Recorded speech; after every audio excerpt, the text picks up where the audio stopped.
Zhao Zengwu pusing karena pukulan itu, tetapi bagaimanapun juga, ia adalah seorang master. Ia melolong, berbalik, dan menerkam Su Tang lagi.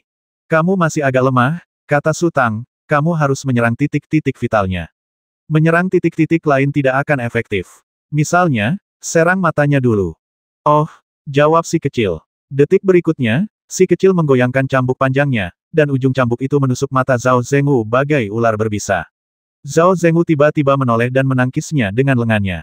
Ketika ujung cambuk itu meninggalkan bekas darah di lengannya, ia mengulurkan tangan satunya, mencengkeram ujung cambuk itu erat-erat, lalu menariknya dengan kuat. Su Tang segera melangkah maju, mengulurkan tangan untuk mengambil cambuk, lalu menariknya dengan kuat. Jika Zhao Zengwu bersaing dengan si kecil, ia pasti akan unggul, tetapi Su Tang tiba-tiba turun tangan dan Zhao Zengwu lah yang menderita kerugian. Kecepatannya tidak hanya jauh lebih rendah daripada Su Tang, tetapi juga kekuatannya jauh lebih rendah. Zhao Zengwu terseret ke depan dan terhuyung-huyung. Su Tang melesat maju seperti hantu dan menendang dada Zhao Zengwu. Zhao Zengwu terlempar 7 atau 8 meter jauhnya, lalu jatuh terbanting ke rerumputan. Cepat, kecepatan adalah hal terpenting. Su Tang berkata, aduh sepertinya aku harus mencarikanmu seorang guru. Tidak, aku tidak mau. Aku hanya butuh ibu untuk mengajariku.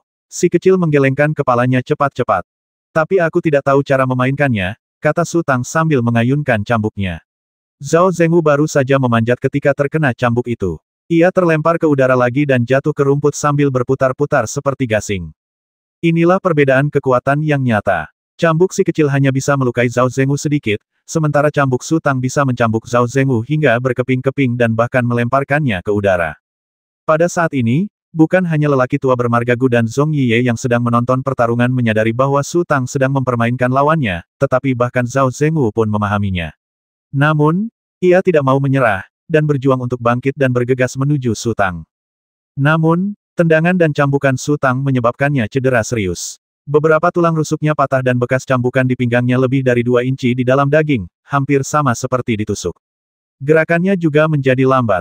Su Tang melayang di sekitar Zhao Zengwu. Ia selalu bisa menembus posisi lawan yang sulit dijaga dengan kecepatan kilat dan menciptakan peluang bagi lawan yang lemah. Krak, krak, suara cambuk yang mengenai daging terus terdengar. Zhao Zengwu dipukul puluhan kali dan berubah menjadi labu darah. Krek, si kecil mencambuk Zhao Zengwu lagi, mengenai punggungnya. Zhao Zengwu terhuyung beberapa langkah dan jatuh ke tanah.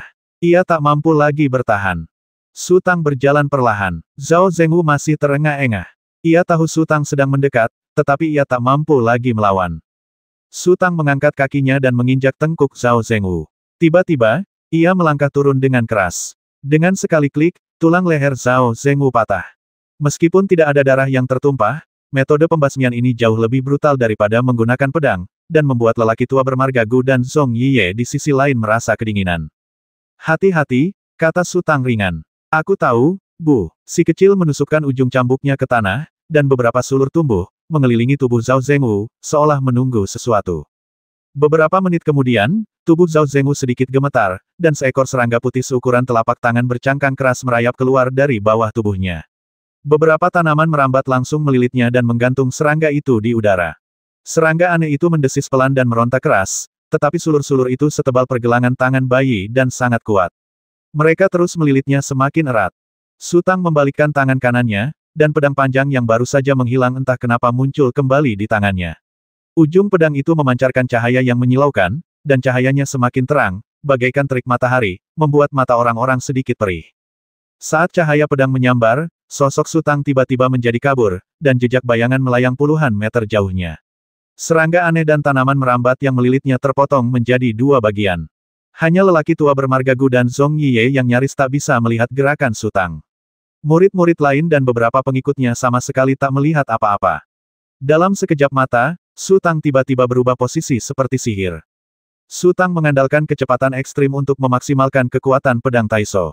Ia ingat bahwa di negeri gelap, si Xiaoru tidak tahu berapa kali ia menebas induk Gu sebelum membasminya. Ia cukup puas dengan hasil ini. Su Tang berbalik dan berjalan menuju Zhong Yiye. Wajah Zhong Yiye semuram air, kelopak matanya sedikit terkulai, dan ia perlahan mengatur napasnya. 10 langkah, 8 langkah, 5 langkah. Su Tang hendak mendekat. Zhong Yiye tiba-tiba mengangkat kepalanya, seolah ada sesuatu yang meledak di dalam dirinya. Bahkan rambutnya berdiri tegak seperti jarum baja yang tak terhitung jumlahnya. Kemudian, Zhong Yiye membuka mulutnya dan meraung marah. Su Tang menangkupkan kedua tangannya, dan semua arus yang berputar di sekelilingnya berkumpul ke arahnya, mengembun menjadi awan. Boom! Raungan Zhong Yiye benar-benar menciptakan lubang besar di awan, dan Su Tang bahkan bisa terlihat bersembunyi di dalamnya.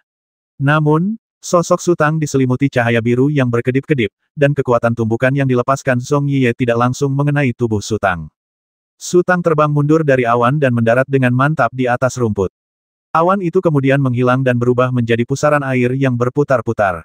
Wajah Zhong Yiye memucat. Ia membuka mulutnya dan memuntahkan seteguk darah hitam. Teknik suara guntur memang pantas dengan reputasinya, kata Su Tang, lalu melesat maju, dan pedang di tangannya menyala kembali. Zhong Yiye memejamkan mata putus asa. Baru saja, ketika Su Tang membasmi serangga aneh itu, ia telah menyaksikan kecepatan dan kekuatan luar biasa yang ditunjukkan Su Tang. Jika ia mengerahkan seluruh kekuatannya sejak awal, Zhao Zengwu hanya mampu menahan 2 atau 3 serangan pedang paling banyak.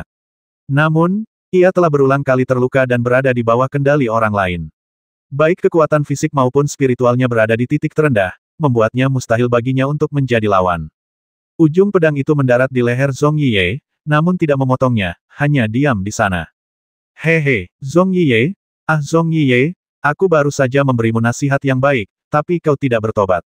Sekarang, sudah terlambat. Pria tua bermarga Gu itu akhirnya merasa lega ketika melihat Su Tang menyerang Zhong Yiye. Zhong Yiye terlalu malas untuk menjawab dan hanya diam menunggu ajalnya. Siapa sangka, sesaat kemudian, Su Tang kembali menyimpan pedangnya dan berkata kepada pengikutnya, kemarilah dan singkirkan racun ajaibnya.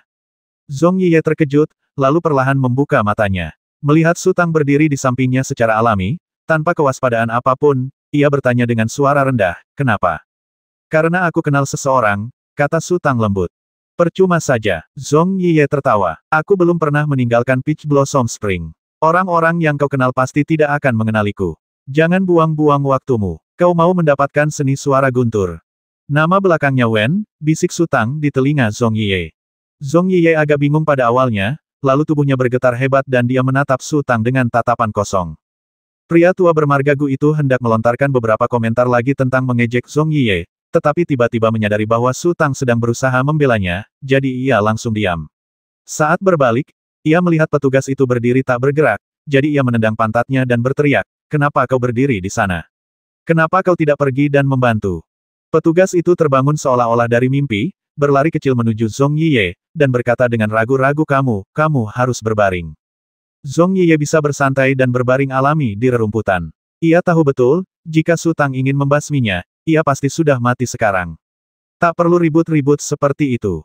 Petugas itu pertama-tama berbaring di dada Zhong Yiye dan mendengarkan dengan saksama sejenak, lalu membuka kelopak mata Zhong Yiye dan mengamati dengan saksama, lalu berkata dengan wajah sedih tidak mungkin. Bukankah kau baru saja bilang kau bisa menyingkirkan racun jahat itu? Suara Su Tang berubah dingin. Kalau tidak bisa diselesaikan, ya sudahlah. Ini takdir, Zhong Yiye mendesah. Kalau serangga ajaib itu belum menetas, aku bisa memberinya obat muntah, dan ia akan memuntahkan serangga ajaib itu secara alami. Pengikut itu berkata dengan gemetar, tapi dia terinfeksi serangga ajaib beberapa hari yang lalu. Karena serangga ajaib itu sudah menetas, aku kekurangan beberapa hal.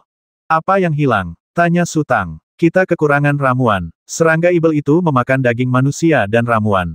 Semakin baik kualitas ramuannya, semakin efektif ramuan itu. Kita juga kekurangan minuman keras, yang dapat merangsang khasiat obat dan memancing serangga ibel keluar. Petugas itu berhenti sejenak. Soal biji vanili, aku melihatnya di dekat sini tadi. Kurasa aku bisa menemukannya. Su Tang mengeluarkan botol obat kecil dari sakunya dan melemparkannya kepada petugas. Ia lalu mengeluarkan kantong anggur dan melemparkannya kembali. Cari biji vanili itu. Petugas itu membuka botol obat, mengendusnya pelan, dan langsung menunjukkan kegembiraan. Lalu ia membungkuk dan bergegas masuk ke dalam hutan lebat. Aku sangat berterima kasih padamu, kata Zhong Yiye lembut, jika kau percaya padaku, bisakah kau membiarkanku melihat wajah aslimu? Tidak perlu. Su Tang tersenyum mau membalas budi. Haha, aku menyelamatkanmu bukan karena kau bisa melakukan apa saja untukku, tapi karena aku tidak ingin melihatnya sedih. Kau takut padanya. Zhong Yiye tahu siapa yang dibicarakan Su Tang. Ia penuh rasa ingin tahu. Bahkan dengan kekuatan Su Tang sekalipun, ia tetap takut. Keturunan Wen Tianxi pasti sangat kuat. Takut, tapi tidak takut, kata Su Tang sambil tersenyum. Zhong Yiye bingung. Apa maksudnya ini? Tatapan Su Tang jatuh ke sisi lain halaman, tempat terdapat sekitar selusin gundukan tanah. Meskipun kecil, Su Tang sekilas bisa melihat tanda-tanda aktivitas manusia di sana. Dulu kau tinggal di sini, kan? Zhong Yiye terkejut bagaimana kamu tahu. Meskipun kabinnya sangat berdebu, piring-piring di lemari tidak terlalu berdebu. Pasti sudah dipakai lebih dari 10 hari yang lalu.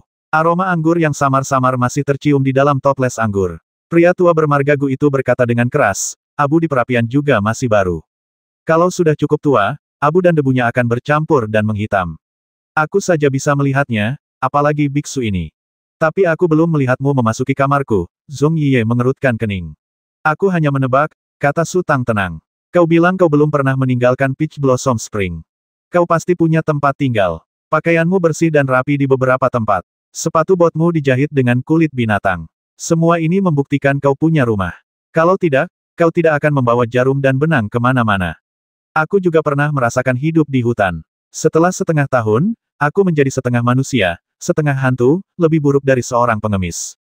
Dan kau sudah tinggal di sini selama lebih dari 20 tahun. Zhong Yiye mendesah ringan dan tidak mengatakan apapun. Su Tang menunjuk gundukan tanah itu dengan dagunya dan berkata, mereka yang dikubur di sana adalah leluhurmu, kan? Ya, jawab Zhong Yiye. Aku agak bingung, kata Su Tang sambil tersenyum, dari mana ibumu dan nenekmu berasal? Ekspresi wajah Zhong Yiye langsung menjadi sedikit tidak wajar, dan dia tampak ragu untuk berbicara.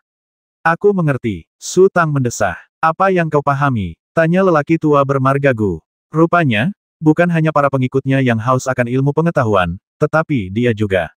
Aku mengerti kegunaan rantai itu, kata Su Tang perlahan, matanya tertuju pada pagar tempat sepasang belenggu berkarat tergantung. Keturunan klan ingin bereproduksi, tetapi takut menimbulkan masalah, sehingga mereka tidak berani meninggalkan negeri bunga persik dengan mudah. Jadi, hanya ada dua sumber perempuan, satu adalah menangkap perempuan usia menikah di pedesaan, dan yang lainnya adalah menyerang praktisi perempuan yang sendirian. Apapun pilihannya, tidak akan ada proses cinta bebas. Yang terakhir memang bermanfaat bagi kualifikasi keturunan, tetapi risikonya juga besar, dan akan meninggalkan banyak bahaya tersembunyi. Orang yang memulai jalur kultivasi tidak mudah menyerah. Bahkan jika mereka telah melahirkan anak, mereka mungkin menemukan kesempatan untuk diam-diam mengambil anak-anak itu. Jika mereka benar-benar tidak dapat melarikan diri, mereka akan diam-diam menanamkan kebencian pada anak-anak itu. Su Tang samar-samar menduga bahwa beberapa kultivator perempuan yang diculik di sini memiliki akhir yang bahagia. Generasi Zhong Yiye masih mengingat ajaran leluhur dan telah dipromosikan menjadi Grandmaster di usia muda, membuktikan bahwa para lelaki dari keluarga Zhong selalu memegang kendali penuh. Pada saat itu, sang pengikut telah menemukan biji vanili, keluar dari hutan lebat, berlari ke pondok, dan menggali sebuah mangkuk kecil. Ia menaburkan biji vanili ke dalam mangkuk, menuangkan anggur, memasukkan 2 pil, lalu mematahkan sepotong kayu dari pagar dan mengaduknya di dalam mangkuk. Setelah sekian lama, petugas itu sudah mencampur biji vanili menjadi pasta. Ia berjalan mendekati Zhong Yiye, mengambil segumpal pasta wangi dengan jari-jarinya, menepuk-nepukkannya di dada Zhong Yiye, dan menggosoknya perlahan. Setelah beberapa saat, ekspresi kesakitan tiba-tiba muncul di wajah Zhong Yiye, dan pengikutnya segera meningkatkan kecepatan dan kekuatan pijatan, dan area yang dipijatnya perlahan bergerak ke atas. Perlahan, pengikut itu mengusap jantung dan leher Zhong Yiye. Tubuh Zhong Yiye mulai bergetar hebat dan matanya berputar ke belakang. Kemarilah dan tahan dia, teriak petugas itu, lalu mengambil sedikit pasta dan menempelkannya di sayap hidung Zhong Yiye, lalu mengoleskannya di bibir Zhong Yiye, dan juga mengoleskan sedikit di gigi Zhong Yiye. Ketiga pengikut itu berlari menghampiri, satu memegang tangan Zhong Yiye, dan dua lainnya memegang kaki Zhong Yiye. Saat itu, Zhong Yiye sudah setengah koma, dan tubuhnya gemetar semakin hebat, seperti sedang cegukan. Petugas itu memegang mangkuk, menggigit ujung jarinya, dan memercikkan beberapa tetes darah ke sisa pasta di dalam mangkuk. Kemudian, ia mengetuk mangkuk dengan lembut menggunakan tongkat kayu dengan satu tangan, dan memegang mangkuk dengan tangan lainnya, menggoyangkannya maju mundur di depan mulut Zhong Yiye. Setelah sekitar 2 menit, Zhong Yiye tiba-tiba tersentak, dan seekor serangga kecil keluar dari tenggorokannya dan mendarat di mangkuk. Petugas itu segera mengambil batu yang telah disiapkan dan menghantamkannya ke serangga di dalam mangkuk. Serangga ajaib itu baru saja menetas dan belum terbentuk. Hanya dengan satu pukulan, serangga itu hancur berkeping-keping hingga berlumuran darah. Petugas itu menghela napas lega, menatap Su Tang dan berkata sambil tersenyum, baiklah. Tak lama kemudian, Zhong Yiye tersadar. Ia secara refleks menyentuh dadanya. Petugas itu telah menyerahkan mangkuk itu kepadanya seolah-olah menawarkan harta karun racun ajaibnya ada di sini. Ekspresi Zhong Yiye langsung cerah. Ia perlahan berdiri dan berkata kepada Su Tang, "Terima kasih banyak, dermawan." Su Tang melambaikan tangannya. Zhong Yiye menatap lelaki tua bermarga Gu itu dan berkata sambil tersenyum, "Tuan Gu, ya. Terima kasih banyak. Jangan sungkan, saudara Zhong." Pria tua bermarga Gu itu pun ikut tersenyum. "Terima kasih, saudara-saudara." Zhong Yiye memandang para pengikutnya dan berkata sambil tersenyum, rasanya tidak nyaman dikendalikan orang lain. Sekarang, rasanya seperti mau terbang. Sama-sama, sama-sama. Beberapa pengikut menjawab dengan tergesa-gesa. Tatapan mata Zhong Yiye tertuju pada para murid dan dia bertanya dengan lembut, "Dermawanku, apa yang harus kita lakukan terhadap orang-orang ini?" Situasi para murid itu selalu sangat canggung.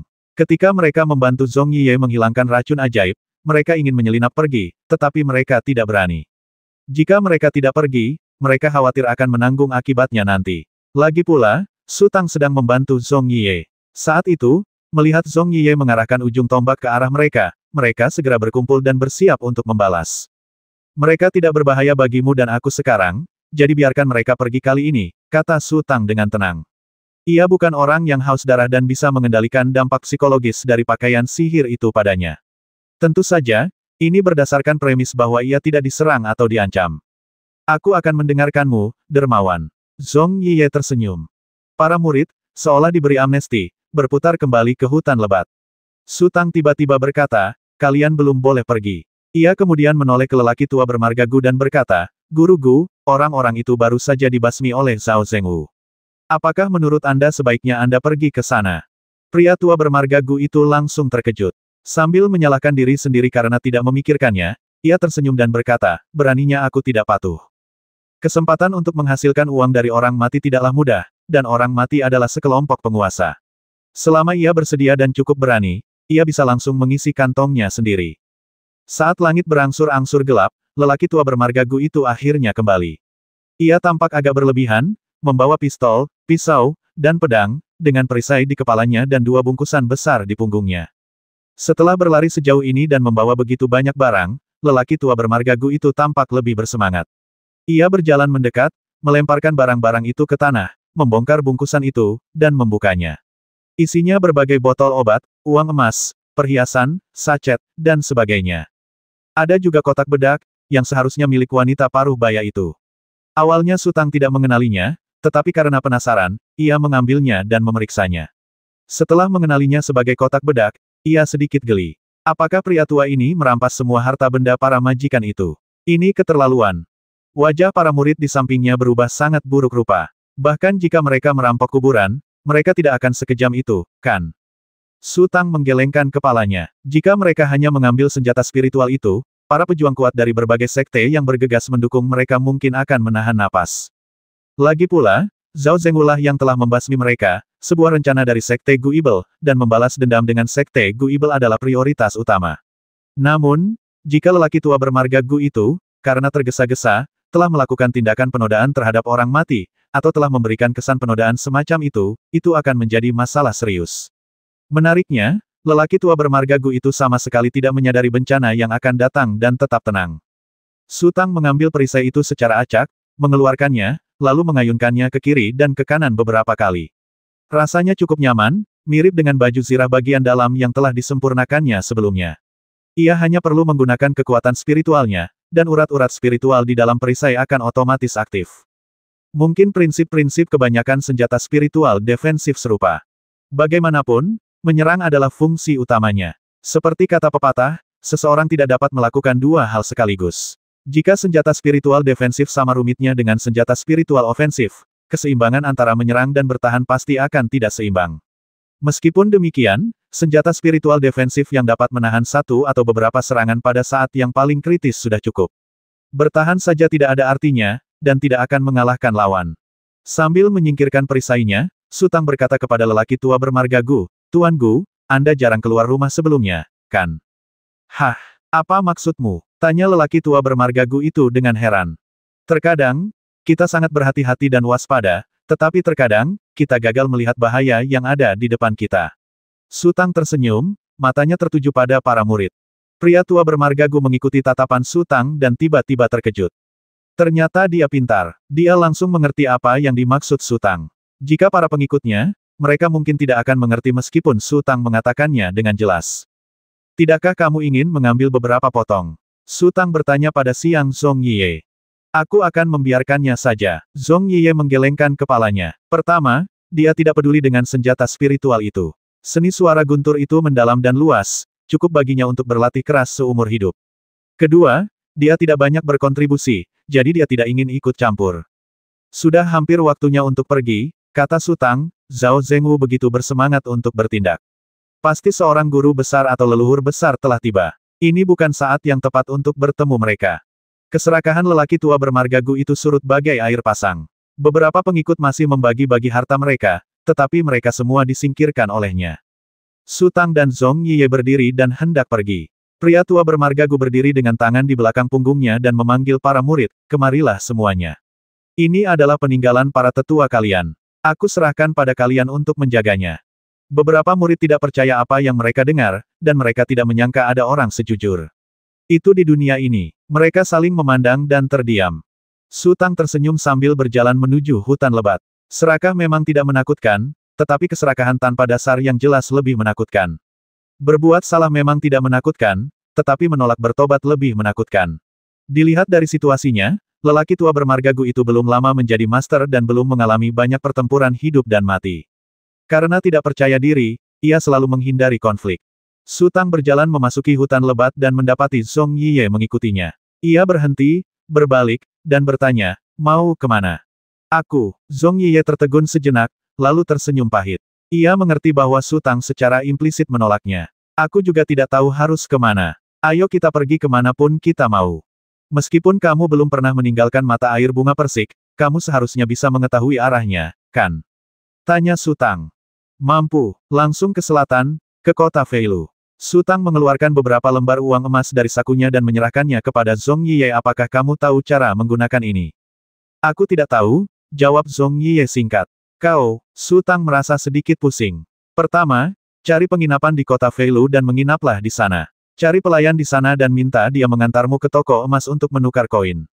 Kau harus tinggal di rumah dan tidak keluar rumah sembarangan. Oh, dan jangan bilang nama belakangmu Zong. Orang dengan nama belakang Zong itu langka. Dengan begitu banyak guru yang mati kali ini, aku khawatir kota Feilu juga akan terkena dampaknya. Kau akan datang mencariku? Tanya Zhongyiye, bagaimana kau tahu di mana aku berada? Kalau kamu mengukir kata daun di kusen pintu di samping gerbang hotel, atau menggambar daun, aku pasti bisa menemukanmu, kata Su Tang. Dipahami, Su Tang mengulang semua akal sehat yang terpikir olehnya, dan sisanya harus diserahkan kepada Zhongyiye untuk berimprovisasi. Saat mereka sedang mengobrol, seorang lelaki tua bermarga Gu lewat bersama para pengikutnya. Ia hanya melirik ke arah mereka dari kejauhan, mengangguk, dan bergegas maju. Jelas bahwa lelaki tua bermarga Gu itu menyadari bahwa tidak disarankan untuk berlama-lama di sini, dan lebih baik segera pergi. Setelah Zhongyiye pergi, Su Tangzan bergerak cepat menembus hutan, mengikuti arah yang ditunjukkan oleh sosok hitam di langit. Ia melompat dari tebing kecil setinggi 7 atau 8 meter dan melihat Baolan dan yang lainnya bersembunyi di sebuah gua di dasar tebing. Tuan, bagaimana kabarmu di sana? Apa kau sudah menemukan Zhongyiye? Tanya Yue Xi sambil tersenyum. Ketemu, Su Tang mendesah pelan. Topeng di wajahnya mulai memudar, dan pusaran hitam yang mengelilinginya pun dengan cepat menghilang ke udara, memperlihatkan wajah aslinya. Namun, kali ini, aku bertemu orang-orang dari Sekte Gu Ibel lagi. Sekte Ibel Gu. Baolan tercengang mengapa mereka ada di mana-mana. Tidak bisa dikatakan mereka ada di mana-mana, kata Su Tang di antara 3 sekte surgawi utama, mereka telah menembus sekte alam lebih dalam dan mungkin memiliki lebih banyak orang. Di mana orang-orang dari Sekte Gu Ibel? Tanya Baolan. Kenapa bertanya? Yue Xi berkata dengan yakin, Tuan membenci Sekte Gu Ibel, jadi bagaimana mungkin dia membiarkan mereka pergi? Mati. Su Tang tersenyum, lalu mengerutkan kening. Orang-orang Sekte Gu Ibel terlalu kejam. Kali ini, para master yang mati di 18 tikungan. Jumlahnya hampir 10. Bahkan aku hampir jatuh ke dalam perangkap mereka. Memikirkan hal itu saat itu, Su Tang sedikit takut. Ia tidak menyentuh seruling Willow secara kebetulan. Pria tua bermarga gulah yang menyapu lantai dengan sembarangan dan menyapu ruangan yang penuh debu, membuat seruling Willow itu sangat kotor. Jadi ia melemparkan seruling Willow itu kepada orang lain. Meskipun racunnya mungkin tidak dapat membasminya, itu tetap merupakan benda yang sangat berbahaya dengan konsekuensi yang tak terduga. Begitu banyak guru yang meninggal. Yue Xi dan yang lainnya tercengang. Ya, kata Su Tang, kalau ini memang direncanakan, aku tak akan terkejut. Berapa banyak orang yang mereka basmi dalam sekejap mata di ngarai Yixian. Tapi kali ini pasti pertemuan yang tak disengaja. Sekte Guibel tak menyangka akan bertemu keturunan Zhong Baisu, dan metodenya tetap saja begitu kejam. Kita harus waspada terhadap Sekte Guibel. Namun, aku berhasil mempelajari beberapa keterampilan. Keahlian apa? Tanya Baolan. Jika suatu hari kau disergap oleh Sekte Guibel, aku bisa membantumu menyingkirkan racun sihir itu, kata Su Tang sambil tersenyum. Ada begitu banyak orang berbakat di dunia ini. Siapa sangka pengikut yang tampak bodoh itu ternyata punya cara untuk menyingkirkan racun sihir itu. Benarkah? Yue Xi sangat penasaran. Bolehkah aku bercanda tentang hal seperti itu? Su Tang berkata, baiklah, kalian istirahat dulu. Setelah aku menyempurnakannya, kita akan berangkat malam ini. Tempat ini akan segera ramai. Dengan banyaknya master yang gugur, berbagai sekte pasti akan melakukan pencarian besar-besaran di dekat Sibaben. Meskipun tidak takut, Su Tang tidak ingin menimbulkan masalah yang tidak perlu. Su Tang mulai menyempurnakan perisainya. Baolan dan yang lainnya telah menyaksikan pemandangan seperti ini beberapa kali, tetapi setiap kali mereka melihatnya, mereka selalu terkejut. Perisai sebesar itu menghilang sedikit demi sedikit ke udara. Dengan pengetahuan yang mereka miliki, mereka tidak dapat memberikan penjelasan yang masuk akal. Mereka hanya bisa menggunakan kalimat ini setiap generasi ahli kehidupan memiliki kekuatan yang sangat istimewa. Demi menghindari masalah, Su Tang dan yang lainnya berjalan cepat menembus hutan semalaman. Baru setelah fajar menyingsing, ketika mereka tiba di sebuah sungai, Su Tang meminta semua orang untuk beristirahat sejenak. Mereka baru saja mendekati sungai ketika tiba-tiba mendengar suara tawa seperti lonceng perak dari hulu. Su Tang tertegun sejenak, lalu berpesan kepada Baolan untuk berhati-hati dan tidak berisik, serta segera berangkat setelah beristirahat sejenak. Melihat Baolan dan yang lainnya tampak sedikit lelah, Su Tang meminta Xiao Budian untuk mengambil beberapa buah. Ada banyak manfaat bersama Xiao Budian. Kemampuan bertarung hanyalah salah satu aspeknya. Yang lebih penting adalah Xiao Budian merupakan basis pasokan hidup. Selain itu, setelah Su Tang dipromosikan menjadi master, kemampuan Xiao Budian juga meningkat pesat karena tidak lagi dibatasi oleh kondisi. Awalnya, tidak banyak kantong semar di samping kabin. Semuanya diciptakan oleh si kecil menggunakan kekuatan alam. Dengan kata lain, jika Su Tang terjebak di tempat yang menyedihkan seperti Yixianxia lagi, ia tidak akan mati kelaparan seperti terakhir kali. Tentu saja, tidak mudah memberi makan si kecil. Hampir 80% pil yang dikonsumsi telah masuk ke perut si kecil. Si kecil harus selalu dijaga dalam kondisi kekuatan spiritual yang melimpah. Kalau tidak, saya tidak tega membiarkan si kecil menghabiskan energinya sendiri.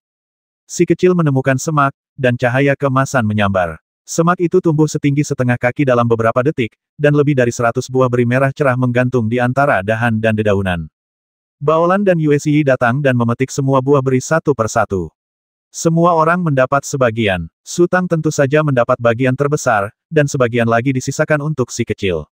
Bagi Baolan dan yang lainnya, kebahagiaan itu terasa nyata. Dulu, ketika mereka bepergian sendirian di daratan, mereka tidak berkesempatan mencicipi buah ajaib ini.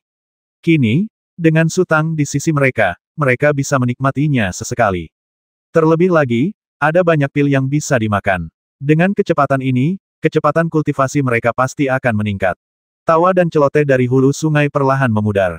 Tiba-tiba, beberapa gadis muncul dari tikungan sungai. Satu berlari, yang lain mengejar. Gadis yang melarikan diri itu terpeleset, melambat. Gadis-gadis di belakangnya menyusul dan menjepitnya di air. Dalam beberapa detik, mereka melucuti roknya. Gadis itu meronta, mencoba melepaskan rok yang lain, tetapi kedua tinjunya tak mampu melawan keempatnya. Ia pun terjepit, dan celana dalamnya pun robek. Su Tang dan yang lainnya tercengang. Apa yang terjadi? Ini jelas bukan pertarungan hidup mati, tapi perkelahian slapstick. Sepertinya mereka sudah keterlaluan. Pada saat ini, gadis-gadis itu juga menyadari ada orang di sana, dan mereka berbalik. Kedua belah pihak saling berpandangan sejenak, dan gadis-gadis itu berteriak serempak, terutama gadis yang diterbukai, yang berteriak paling keras. Kemudian, gadis-gadis itu berbalik dan melarikan diri. Sesosok melesat ke arah mereka bagai kilat, mendarat dengan mantap di atas batu di sungai. Ia tampak berusia sekitar 27 atau 28 tahun, dengan ekspresi tegas dan mata yang berkilauan dengan cahaya ilahi. Ia menyapukan pandangannya ke arah Su Tang dan yang lainnya. Kemudian, ia melirik punggung gadis-gadis itu, ekspresinya perlahan-lahan mereda. Ia menggelengkan kepala dan tersenyum getir, berkata, sudah kubilang untuk berhenti membuat masalah, tapi kau tidak mau mendengarkan. Lihat, kau telah dimanfaatkan, kan? Situasinya sekilas tampak jelas. Su Tang dan yang lainnya sedang duduk di sana sambil makan. Mereka sama sekali tidak berniat jahat dan tidak melakukan gerakan mengancam. Gadis-gadis itulah yang datang sendiri ke pintu. Pemuda itu tersenyum dan mengangguk ke arah Su Tang. Ia berbalik hendak pergi, tetapi tiba-tiba berhenti, menghirup udara dalam-dalam, dan bergumam, bau apa yang semanis ini. Su Tang tak kuasa menahan diri untuk melirik guk-guk mastif hantu yang berbaring di sampingnya. Sepertinya hidung pria itu lebih sensitif daripada hidung guk-guk mastif hantu itu. Bisakah ia mencium aroma buah dari jarak sejauh itu? Pemuda itu melompat dan mendarat di tepi sungai. Ia tidak terburu-buru, tetapi tetap menjaga jarak aman bagi kedua belah pihak. Matanya tertuju pada buah beri di tangan Su Tang. Ia ingin mengatakan sesuatu, tetapi urung. Su Tang tersenyum, berbalik, dan mengedipkan mata pada Baolan. Baolan enggan, tetapi setiap keinginan Su Tang adalah perintah yang tak bisa dibantahnya. Ia tak punya pilihan selain mengeluarkan cangkir teh kecil dari bungkusnya, memasukkan selusin buah beri ke dalamnya, dan berjalan menghampiri pemuda itu. Pemuda itu melihat Baolan sangat enggan, jadi dia tersenyum dan berkata kepada Su Tang, "Terima kasih." Di mata Su Tang, buah beri lahir dari si kecil dan bukan buah langka. Jika pihak lain bersikap tidak masuk akal tentang paparan gadis itu, ia akan menanggapi dengan tajam dan tanpa sopan santun. Jika pihak lain bersikap masuk akal, ia juga akan menunjukkan sedikit niat baik. Pemuda itu mengambil cangkir teh kecil, mengendusnya lagi, dan keterkejutan muncul di matanya, karena dia belum pernah melihat buah seperti ini sebelumnya. Ambil satu beri dan masukkan perlahan ke dalam mulut Anda. Buah beri itu meleleh di mulut Anda, dan rasa manis serta aura murni mengalir di antara lidah dan gigi Anda. Sensasinya sungguh tak terlukiskan. Awalnya, ia merasa Su Tang agak pelit. Meminta buah agak memalukan, jadi ia tak bisa mengatakannya dengan lantang. Namun, karena pihak lain akan memberikannya, ia harus memberi lebih banyak. Ia bahkan hampir mengisi cangkirnya. Bagaimana mungkin ia berani? Baru kemudian ia mengerti mengapa petarung wanita lainnya begitu enggan memberikannya. "Siapa namamu, saudaraku?" tanya pemuda itu sambil tersenyum.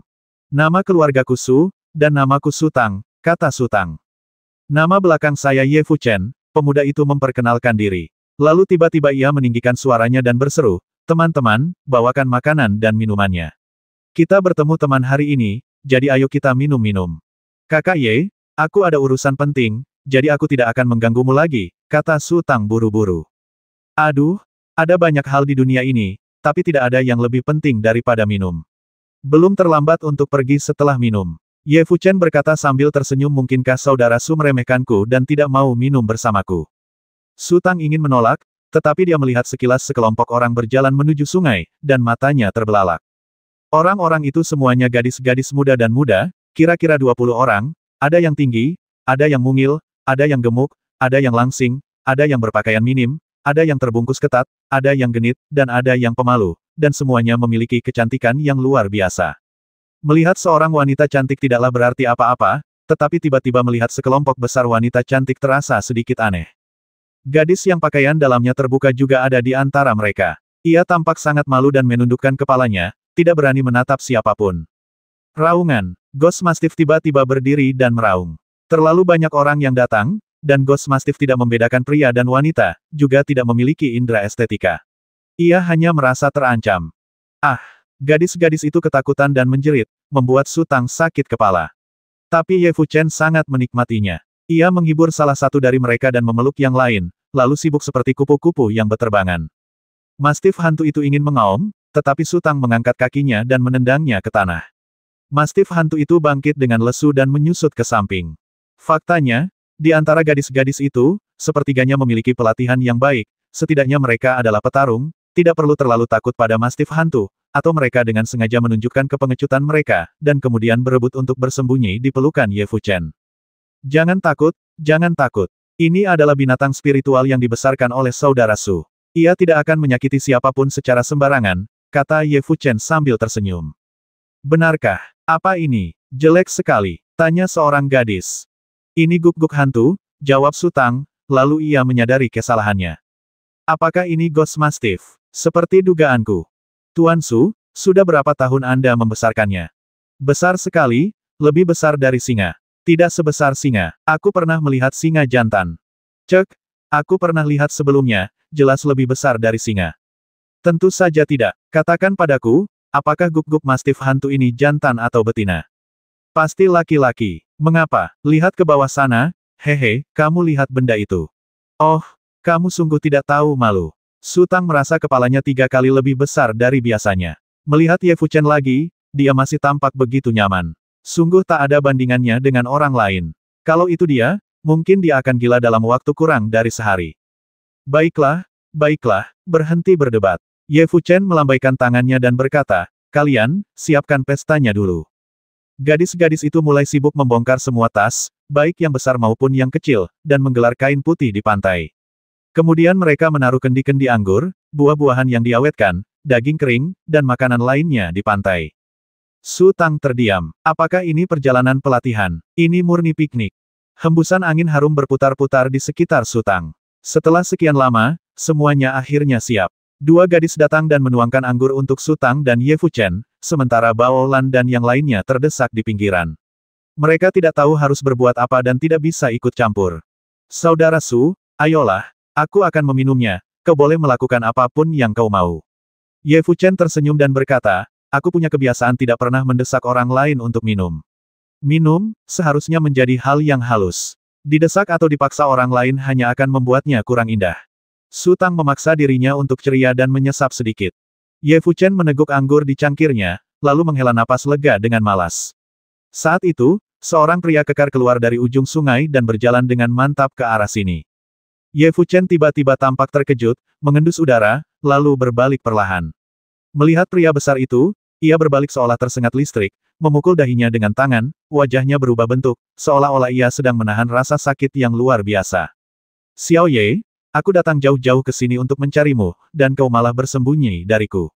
Teriak pria besar itu, ingat, dulu kita bersaudara dan bisa ngobrol apa saja. Kok bisa sampai begini?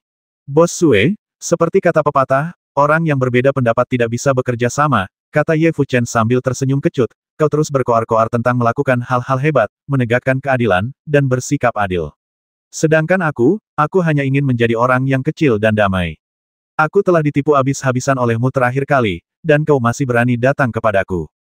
Wajah lelaki besar itu setenang air yang tenang, tetapi auranya seagresif gunung. Ia berjalan perlahan mendekat dan duduk tanpa menunggu undangan. Lalu ia berteriak, ambilkan aku secangkir. Gadis-gadis di sekitarnya sepertinya mengenali pria besar itu dan berhenti bersuara. Suasana tiba-tiba menjadi hening. Su Tang sangat bersyukur. Setidaknya, telinganya lega. Seorang gadis datang membawa cangkir anggur, menuangkannya, dan meletakkannya di depan pria besar itu. Pria besar itu mengangkat cangkirnya untuk minum, tetapi Ye Fuchen tiba-tiba mengulurkan tangan dan memegang lengan pria besar itu. Lalu ia berkata dengan tegas, Bos Sue, kita harus jujur. Minum boleh saja, tapi saya tidak mau bicara soal bisnis. Boleh. Bagaimana kau tahu itu hal buruk? Tanya pria besar itu dengan ringan. Ketika kau datang menemuiku, itu bukanlah kabar baik, kata Ye Fuchen tegas. Setelah beberapa tahun tidak bertemu denganmu, kamu jadi semakin pemalu. Ini bukan soal berani atau malu-malu. Ye Fuchen tersenyum. Kau berjalan di jalan yang benar dan salah, sementara aku hanya ingin mabuk di antara bunga-bunga dan berbaring di bawahnya setiap hari. Seperti kata pepatah, mereka yang berbeda jalan takkan bisa bekerja sama. Oh, sejujurnya, aku bahkan sudah memikirkan nama leluhurku di masa depan, kata Ye Fuchen sambil tersenyum. Gelar leluhur, kau masih jauh dari ranah penetapan leluhur. Pria besar itu tak kuasa menahan diri untuk menggelengkan kepalanya. Lihat, apa kau mencoba memukulku lagi? Kau tidak berniat jahat saat datang padaku, dan tidak ada yang baik untuk dibicarakan saat kita mengobrol. Ye Fuchen berkata tanpa daya, mulai sekarang, aku akan memanggilmu Hua Zu saja, haha, bukankah menurutmu aku cukup menawan dan gagah? Hua Zu, kata pria besar itu dengan suara berat, aku hanya mampir untuk menemuimu, tapi siapa tahu, kita akhirnya berpikiran sama. Berhenti bicara omong kosong, kata Ye Fuchen gugup. Itu yang kau katakan terakhir kali, lalu kau bohongi aku. Kukatakan dengan jelas, Sue Yi, kita tidak mungkin berpikir untuk pergi bersama sekarang, dan kita tidak akan pernah berpikir untuk pergi bersama di masa depan. Namamu Hua Zu. Kalau kau tidak menempati istana Baihuannya, bukankah namamu Hua Zu tidak pantas untukmu? Kata pria besar itu lembut. Istana Baihua. Ye Fuchen tertegun, lalu raut wajahnya berubah drastis. Apa kau gila? Apa kau berencana mengambil alih kota suci Xuan Yuan? Mustahil untuk menghadapinya sekarang, kata lelaki besar itu perlahan, tapi kita punya kesempatan untuk menghancurkan sayapnya dan melukai vitalitasnya secara serius. Haha, apakah kau pikir aku akan mempercayainya? Ye Fuchen mencibir. Leluhur tersembunyi telah keluar dari pengasingan, dan Xuan Yuan Shengxi pasti akan pergi membantu. Istana 100 bunga sekarang sangat kosong. Jika kita melewatkan kesempatan ini, akan sulit untuk menghadapi Xuan Yuan Shengxi di masa depan, kata pria besar itu. Zhao Wanxing, leluhur tersembunyi dari Sekte Alam. Apa hubungannya leluhur tersembunyi yang keluar dari pengasingannya dengan Xuan Yuan Shengxi? Bagaimana mungkin mereka berdua kencing di tempat yang sama? Tanya Ye Fuchen bingung. Kau benar-benar salah. Pria besar itu tersenyum dan berkata, 20 tahun yang lalu, leluhur tersembunyi Zhao Wanxing dan leluhur pertanyaan surgawi Xuan Yuan Shengxi buang air kecil di tempat yang sama setiap hari.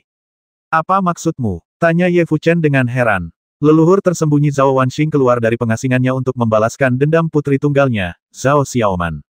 Putri ini, tidak mungkin ia lahirkan sendirian. Mereka adalah sepasang kekasih lama. Tanya Ye Fuchen cemas. Kau mengatakannya terlalu kasar. Mereka seharusnya dianggap sepasang kekasih lama, kata pria besar itu. Kata-katamu itu tidak baik. Bagaimana mereka akhirnya putus? Tanya Ye Fuchen dengan nada tertarik.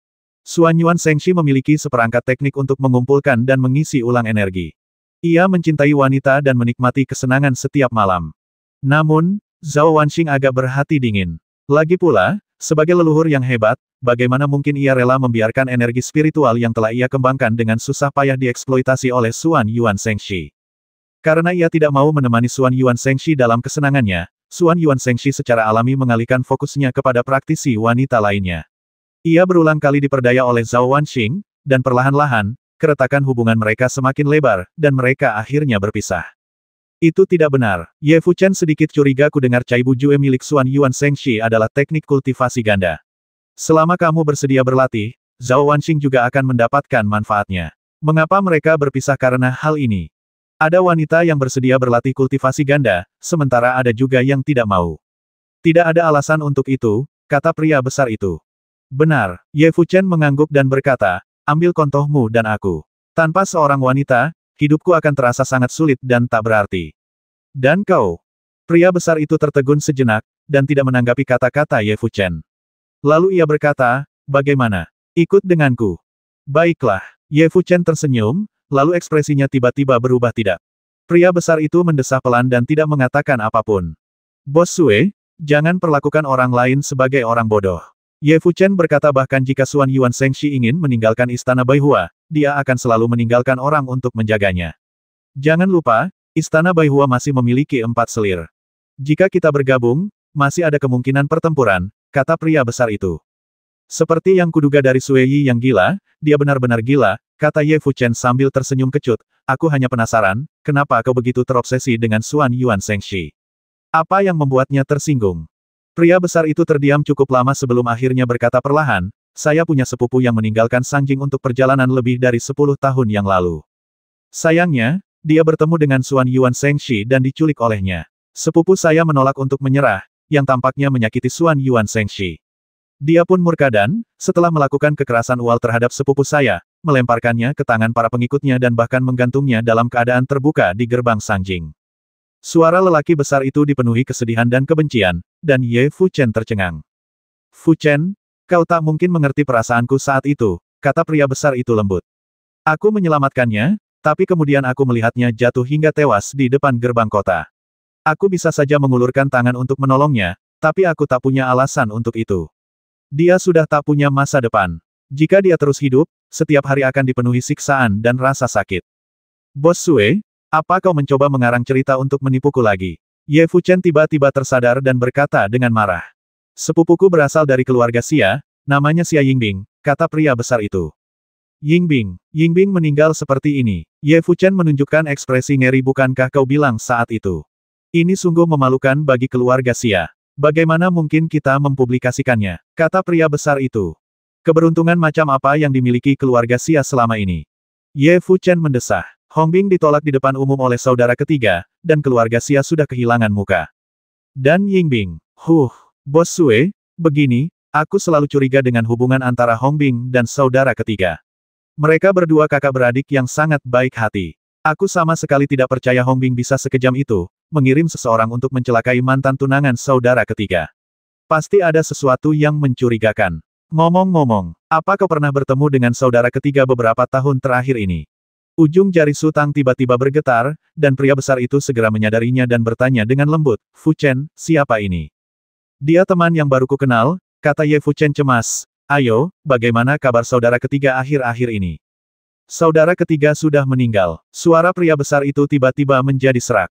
Mati. Apa katamu? Mati. Wajah Ye Fu Chen memucat, dan ia tiba-tiba bangkit. Tekanan tak terlihat menyebar darinya. Kemudian, Ye Fu Chen berkata dengan suara gemetar, Bos Sue, kau tidak boleh bercanda tentang hal semacam ini. Apakah menurutmu aku akan membuat lelucon tentang kehidupan dan kematian saudara ketiga? Tanya pria itu dengan lembut. Siapa yang membasminya? Ye Fu Chen berkata kata demi kata. Kau ingin membalaskan dendamnya? Tanya pria itu. Omong kosong, balas Ye Fu Chen. Mungkin karena dia orang yang benar-benar berbeda dari biasanya, gadis-gadis itu ketakutan dan menatapnya dengan tatapan kosong. Hong Bing membasminya, kata pria itu. Momentum Ye Fu Chen tiba-tiba melemah, bagaikan balon bocor, tatapan matanya sayu, dan bibirnya sedikit bergetar. Setelah jeda yang lama, Ye Fu Chen berkata dengan suara serak, bagaimana ini bisa terjadi? Cinta, benci, dan gairah hanyalah masalah pikiran. Mengubah cinta menjadi benci juga akal sehat. Tidak bisakah kau memahaminya? Kata pria itu dengan nada sedih. Ye Fu Chen perlahan duduk. Apa yang kamu lakukan ketika saudara ketiga mendapat masalah? Saya terluka dan sedang dalam pemulihan, kata pria itu. Ye Fu Chen berhenti bicara dan menatap cangkir anggur dengan linglung. Ia tak lagi tega minum. Lelaki itu mengalihkan pandangannya ke Su Tang anak muda, siapa namamu? Namaku Su Tang, kata Su Tang ringan. Su Tang awalnya mengira setelah ia menyebutkan namanya, pria itu akan terkejut dan terus bertanya. Namun, tak disangka, pria itu hanya tertegun sejenak, lalu mengambil gelas anggurnya seolah tak terjadi apa-apa. Yang dapat saya katakan adalah bahwa kelicikan pria itu sangat dalam dan tak terduga, yang sangat kontras dengan penampilannya yang kasar. Wanita merah yang dibasmi Su Tang di Kabupaten Changshan sebenarnya bernama Xia Hongbing. Kemungkinan memiliki nama dan marga yang sama tidak tinggi, jadi Long Qi seharusnya adalah saudara ketiga yang mereka bicarakan. Pihak lain pernah ke Kabupaten Changshan dan mengetahui berita pembasmian Long Qi. Seharusnya ia juga tahu nama Su Tang. Karena pihak lain berpura-pura tidak mendengar tentangnya, wajar saja jika ia harus tetap diam. Teman dari teman belum tentu menjadi teman Anda. Kebanyakan wanita di istana Baihua diculik oleh Suan Yuan Shengxi, kata pria itu. Kamu selalu bilang kamu menghargai bunga, jadi wajar saja kalau kamu datang ke sini. Hehe, Ye Fu Chen tertawa. Ada juga teknik kultivasi ganda milik Suan Yuan Shengxi, ditambah Xia Yingbing. Meskipun aku baru bertemu Yingbing sekali, Bibi Xia telah membantuku berkali-kali sebelumnya. Bibi Xia meninggal dunia lebih awal, jadi aku tidak sempat membalas budinya. Jika aku bisa membalaskan dendam keponakannya kali ini, itu juga akan dianggap sebagai akhir dari kekhawatiranku. Yah, masih banyak amarah yang menumpuk di hatiku, dan aku harus menemukan cara untuk melampiaskannya. Sue Yi, kau benar. Pria sejati seharusnya tidak cerewet. Cuma satu kata kamu mau pergi atau tidak? Tanya pria itu. Pergilah, kata Ye Fu Chen perlahan. Bukankah semuanya akan beres jika kau setuju lebih awal? Pria itu tersenyum, lalu tatapannya tertuju pada Su Tang. Kakak Su memang pahlawan muda. Terima kasih, kata Su Tang. Ye Fu Chen menunjukkan ekspresi ragu. Baru pertama kali bertemu, Sue Yi sudah menggunakan kata pahlawan muda untuk memuji Su Tang, yang rasanya agak berlebihan. Lagi pula, ia tahu Sue Yi selalu berstandar tinggi dan sangat sedikit orang yang bisa menerima pujian seperti itu darinya. Hanya saja, pria itu berhenti sejenak. Seseorang merusak kultivasimu. Tidak, Su Tang menggelengkan kepalanya dan berkata, aku terluka beberapa hari yang lalu. Siapa yang menyakitimu? Pria itu mengerutkan kening. Sudah berakhir, Su Tang tersenyum. Dari nada suaranya, sepertinya pria itu ingin melampiaskan amarahnya. Bos Sue, pertanyaanmu benar-benar tidak relevan, kata Ye Fu Chen. Mungkin saudara Su, seperti kamu dan aku, sudah mencapai tahap bisa mengirim dan menerima dengan bebas. Mustahil, seru pria itu kaget. Ia sama sekali tidak mempertimbangkan hal ini. Ketika Su Tang membasmi Nyonya Hong dan melarikan diri dari Kabupaten Changshan, ia hanyalah seorang petarung. Bagaimana mungkin ia mencapai terobosan dan menjadi Grandmaster hanya dalam 1 tahun? Kecepatan ini sungguh luar biasa. Bahkan Helan Fei Qiong, yang diakui sebagai master dengan pertumbuhan tercepat, membutuhkan beberapa tahun untuk naik dari petarung menjadi Grandmaster, lalu menjadi Grandmaster. Su Tang hanya tersenyum, diam saja, dan menghindari menjawab. Tak seorang pun bisa menyalahkannya, tetapi berbohong adalah hal lain. Saudara Su, maukah kau ikut denganku? Ye Fuchen mengajaknya. Ia berbohong tentang hal-hal lainnya melihat bagaimana Su Tang dengan santainya memakan buah aneh itu dan bahkan membagikannya kepada para pengikutnya. Ia tahu latar belakang Su Tang jelas istimewa. Bagaimanapun, Suanyuan Shengxi adalah leluhur yang hebat.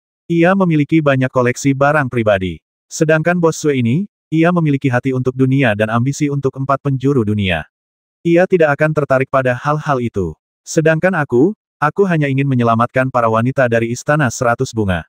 Oh, dan seni spiritual kultivasi ganda adalah milikku. Aku tidak menginginkan yang lain. Saudara Su, semua koleksi pribadi Suanyuan Shengxi adalah milikmu. Aku punya banyak masalah di sini, jadi aku tidak akan pergi, tolak Su Tang. Oke, kata Ye Fuchen. Ia hanya menguji situasi. Jika Su Tang bersedia pergi, akan selalu lebih baik jika ada lebih banyak pembantu. Jika ia tidak mau pergi, ia tidak akan memaksanya. Kemana saudara Su akan pergi setelah meninggalkan Peach Blossom Spring? Tanya pria itu. Aku akan pergi ke kota Feilu dan berjalan-jalan. Sampai jumpa lagi. Pria itu berdiri. Bos Sue, bagaimana Anda menemukan saya? Tanya Ye Fuchen. Kita sudah membawa begitu banyak perempuan, dan seluruh jalan dipenuhi bau mesiu. Apa kita masih perlu mencari mereka? Oh, Ye Fuchen mendesah. Sue Yi dan Ye Fuchen sedang ada urusan penting, jadi setelah berpamitan sebentar, mereka berjalan masuk ke dalam hutan. Kedua gadis itu pun menghilang ke kedalaman hutan lebat, meninggalkan Su Tang yang duduk termenung di sana. Sue Yi benar. Bahkan setelah semua orang pergi, udara masih dipenuhi aroma kosmetik yang manis, namun tidak berminyak.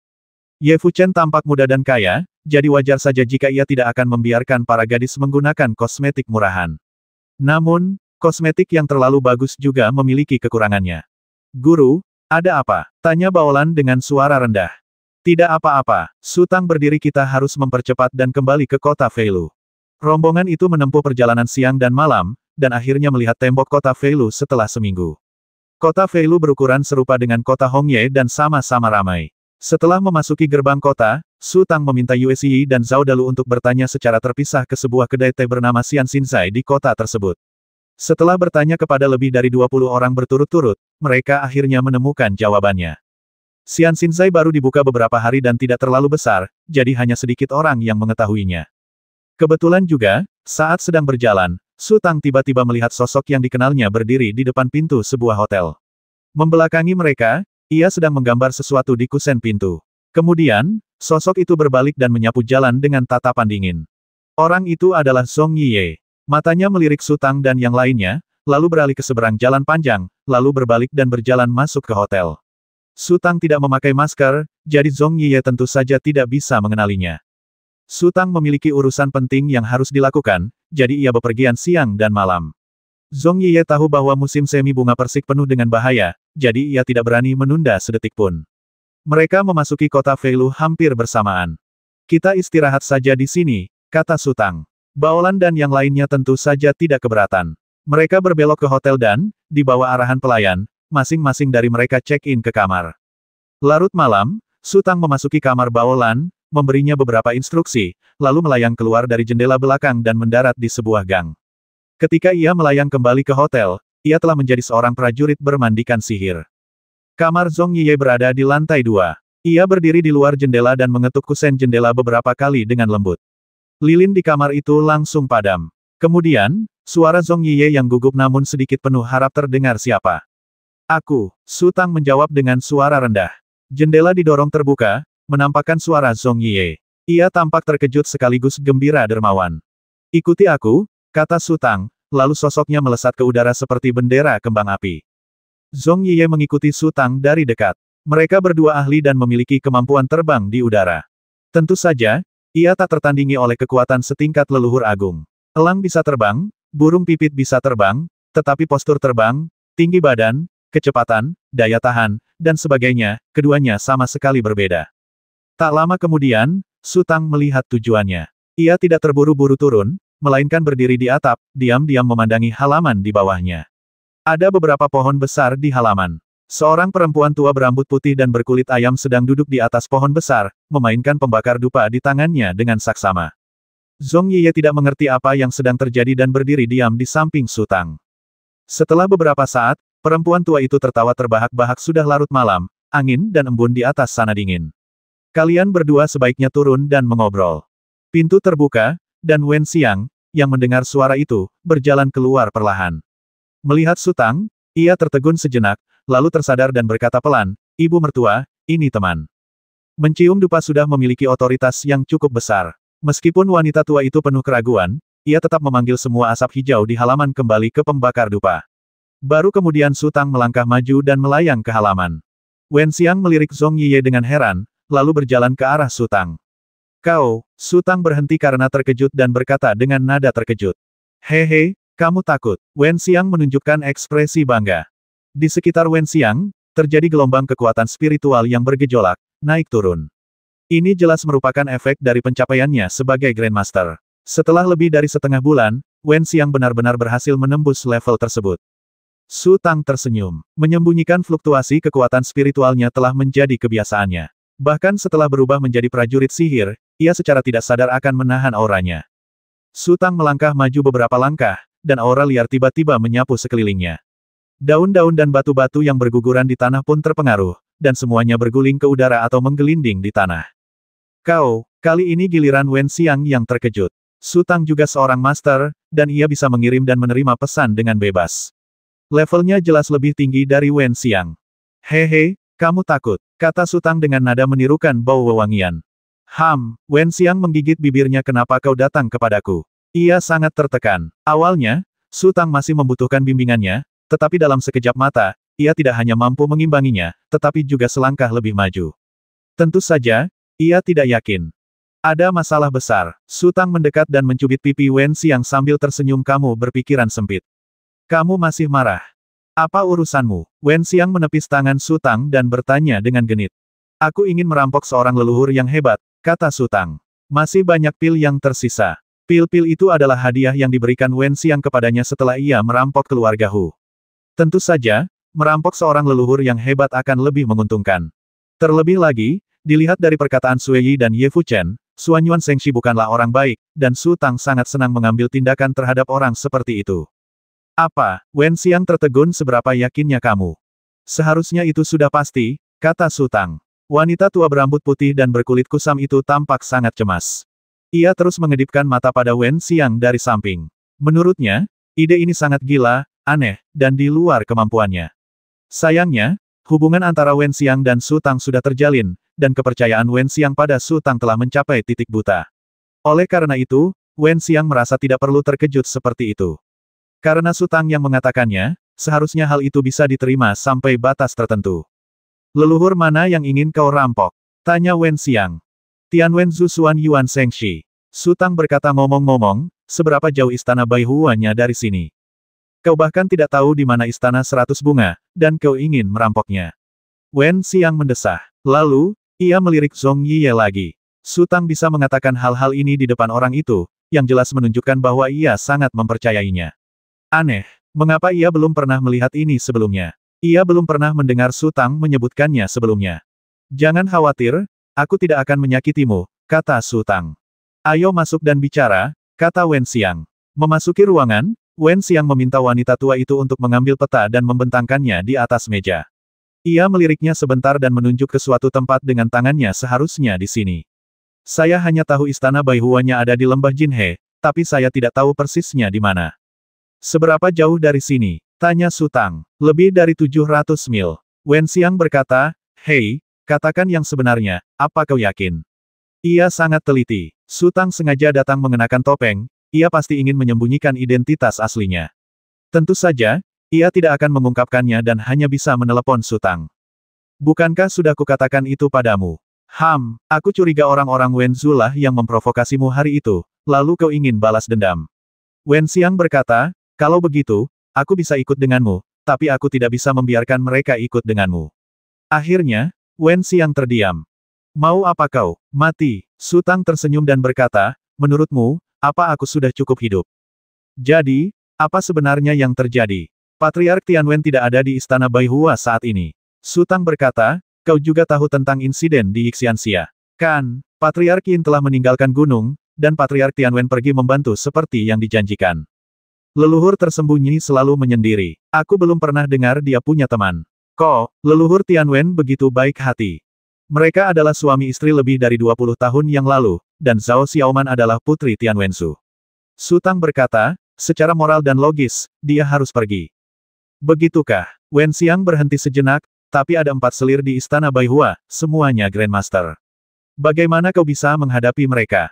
Pernahkah kau mendengar tentang seseorang bernama Ye Fuchen? Tanya Su Tang. Ye Fuchen. Wen Xiang merasa nama itu terdengar familiar, lalu menatap wanita tua itu. Nenek, pernahkah kau mendengarnya? Ye Fuchen adalah tuan muda Ye Jiazuang. Dia berusia 41 tahun ini dan dipromosikan menjadi Grandmaster 2 tahun lalu, kata wanita tua itu perlahan. 41. Kurasa dia terlihat sangat muda, Su Tang terkejut. Pasti ada teknik rahasia untuk tetap awet muda, kata wanita tua itu. Ye Fuchen cacat sejak kecil dan sering terbaring di tempat tidur. Dia baru mulai berlatih di usia 20 tahun. Cacat, Su Tang bahkan lebih terkejut. Indra penciumannya begitu tajam sehingga pernah menjadi bahan tertawaan penduduk desa, kata wanita tua itu. Sewaktu muda, pemilik Ye Jia Manor mencarikan guru untuk Ye Fuchen, tetapi dalam 3 hari, guru itu marah dan pergi. Mengapa? Tanya Wen Xiang. Para praktisi pasti akan bergerak dan berkeringat. Ketika Ye Fuchen mencium bau keringat itu, ia pingsan. Wanita tua itu berkata, mereka yang tahu akan mengerti bahwa indera penciuman Ye Fuchen terlalu sensitif. Mereka yang tidak mengerti pasti akan berpikir bahwa guru itu ceroboh dan akan diejek, jadi ia harus pergi. Ada orang-orang seperti itu di dunia. Su Tang bingung apakah harus tertawa atau menangis.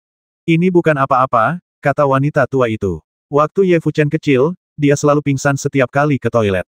Orang-orang di Ye Jiazuang mencoba berbagai cara, tetapi tak satu pun berhasil.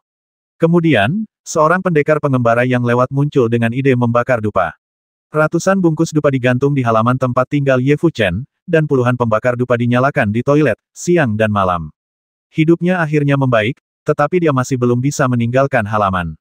Ye Fuchen menjadi bahan tertawaan di desa keluarga Ye, lanjut wanita tua itu.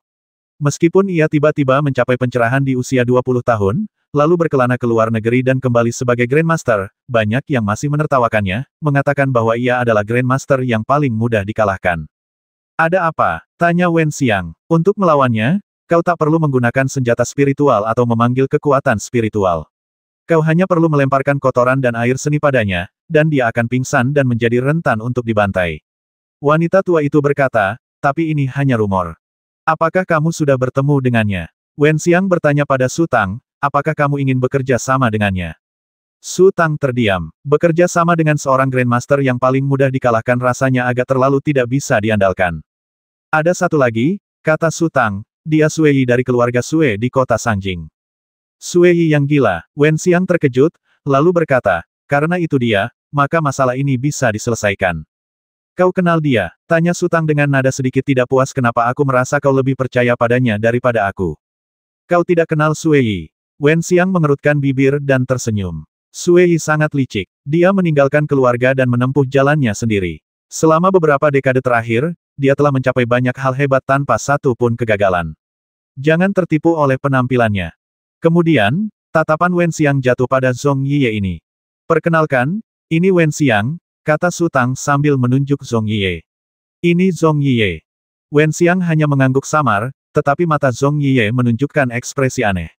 Ia menarik napas panjang dan tiba-tiba membuka mulutnya. Suara keras seperti dentingan logam langsung mengguncang ruangan. Su Tang, Wen Xiang, dan wanita tua itu baik-baik saja, tetapi bagian atas rak buku yang menghadap Zhong Yiye hancur, dan bahkan penyok sekitar 1 kaki persegi muncul di dinding. Zhong Yiye hanya melancarkan satu serangan dan kemudian menutup mulutnya, tetapi suara dentuman itu terus berlanjut. Awalnya Wen Xiang secara naluriah ingin melawan, tetapi kemudian ia terdiam cukup lama sebelum berteriak kaget, kau, nama belakangmu Zhong. Apa kau keturunan Zhong Baisu? Teknik suara petir. Benar, Zhong Yiye tersenyum dan berkata, jika saya bersikap kasar, mohon maafkan saya, Nona Wen. Lei Yin Jue, teriak wanita tua itu, wajahnya menunjukkan campuran keterkejutan dan kegembiraan. Bukan begitu lancang, kata Wen Xiang sambil tersenyum tipis. Tapi, saudara Zhong, buku-buku di rak buku saya semuanya langka dan tak ternilai harganya. Misalnya, saya menghabiskan 3 juta untuk membeli catatan dataran tengah beberapa hari yang lalu, benar, ibu mertua. Apa? Wanita tua itu hampir menggigit lidahnya. Buku macam apa yang harganya 3 juta? Lalu, melihat ekspresi Wen Xiang, ia tiba-tiba tersadar ya, lebih dari 3 juta. Zhong Yiye tertegun. Pertama, ia bertemu seseorang dengan asal-usul yang sama, dan kedua, dermawannya memiliki hubungan dekat dengan keturunan keluarga Wen, sehingga ia merasa nyaman dan tidak waspada. Ia juga tidak tahu harga-harga di luar. Ia merasa telah melakukan kesalahan besar, wajahnya memerah seperti hati Nangui, dan ia bergumam, aku. Aduh, kita semua keluarga, kita bisa menyelesaikannya perlahan-lahan nanti. Kata Wen Xiang, ibu mertua, keluarlah dan suruh para pelayan bersiap. Saat senja, Su Tang dan yang lainnya telah tiba di lembah Bangau Emas. Agar tidak melewatkan kesempatan, mereka menggunakan kecepatan tercepat dan menempuh jarak lebih dari 700 mil tanpa istirahat. Su Tang, Wen Xiang, dan yang lainnya masih baik-baik saja, tetapi sisa-sisa kuil Zushen yang dimobilisasi Wen Xiang semuanya telah habis. Setelah memasuki hutan lebat, Wen Xiang memerintahkan untuk beristirahat dan menyuruh semua kereta dibawa ke ujung lain lembah Bangau Emas untuk menghindari menarik perhatian Istana Baihua. Bagaimanapun, kekuatan individu terlalu lemah, jadi lebih baik memiliki anisasi. Su Tang dipenuhi emosi. Kali ini, Wen Xiang memobilisasi 2 karavan dalam waktu singkat. Karavan pertama berangkat bersama mereka, terutama digunakan untuk mengangkut orang, dengan lebih dari 30 gerbong. Karavan kedua disiapkan untuk dukungan, dan semuanya kosong, dengan total lebih dari 200 gerbong. Sepertinya mereka akan mengosongkan Istana Baihua. Saya ingat Wen Xiang pernah berkata saat itu bahwa mereka tidak siap ketika menyerang keluarga Hu, dan mereka tidak menyangka keluarga Hu memiliki begitu banyak barang. Akibatnya, banyak barang yang tidak bisa dibawa pergi, sehingga mereka harus membakarnya. Wen Xiang patah hati untuk waktu yang lama karena hal ini. Sepertinya dia telah belajar sepenuhnya dari kesalahannya. Kuil Zushen mengirimkan total 4 guru, Wen Xiang, Zhong Yiye, wanita tua berambut putih dan berkulit ayam, dan seorang pria parubaya bernama Zhao Ziling. Su Tang berulang kali memperingatkan Wen Xiang dan Zhong Yiye untuk tidak bertindak kecuali benar-benar diperlukan. Salah satu dari mereka menggunakan keputusan hidup dan mati dan yang lainnya menggunakan keputusan suara guntur, dan karakteristik mereka terlalu jelas untuk mudah dikenali oleh Sue Yi dan Ye Fuchen. Sebelum mereka mengetahui sikap mereka terhadap kuil Zushen, mereka tidak boleh mengungkapkan niat mereka yang sebenarnya. Oleh karena itu, satu-satunya orang yang benar-benar dapat mengambil tindakan adalah Su Tang, wanita tua itu dan Zhao Ziling. Wen Xiang memerintahkan Zhao Ziling untuk menyelidiki pergerakan di Istana Baihua. Sebenarnya, Su Tang sudah tahu dari tangisan Dahei bahwa segala sesuatu di Istana Baihua normal dan tidak ada pergerakan yang tidak biasa, tetapi ia tidak bisa mengungkapkan keberadaan Dahei dan hanya bisa diam. Malam berlalu dengan damai, lalu hari baru pun berlalu. Selama penantian panjang ini, potensi-potensi tertentu dalam diri setiap orang, seperti kesabaran, pengendalian diri, dan sebagainya, terungkap secara alami. Su Tang adalah yang paling stabil. Kondisi pikirannya sempurna, dan baik saat berjalan, duduk, maupun berbaring, itu adalah bentuk kultivasi. Belum lagi duduk seharian, bahkan jika ia duduk selama 10 atau 100 hari, ia akan merasa nyaman. Jika Su Tang adalah sosok yang alami, maka Wen Xiang menunjukkan tekad yang kuat. Ia duduk bagaikan lonceng dan berdiri tegak bak pohon pinus, mengandalkan disiplin diri yang kuat untuk selalu menjaga ketenangan. Ia baru 1 tahun berhubungan dengan orang-orang di kuil Zushen, tetapi ia sudah memiliki sikap seorang atasan. Zhong Yiye, wanita tua itu dan Zhao Ziling akan berjalan-jalan di hutan dari waktu ke waktu untuk menghilangkan ketegangan mereka.